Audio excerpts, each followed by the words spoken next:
Let's suppose that you were able every night to dream any dream you wanted to dream.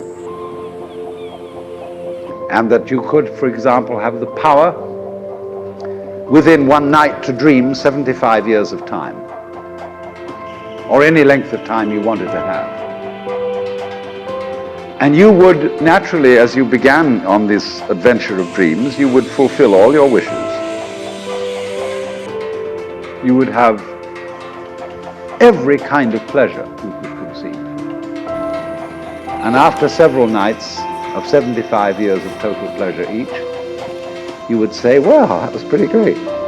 But now let's have a surprise. Let's have a dream which isn't under control. Well, something is going to happen to me that I don't know what it's going to be. And you would dig that and come out of that and say, wow, that was a close shave, wasn't it? Then you would get more and more adventurous, and you would make further and further out gambles as to what you would dream. And finally, you would dream where you are. You would dream the dream of living the life that you are actually living today.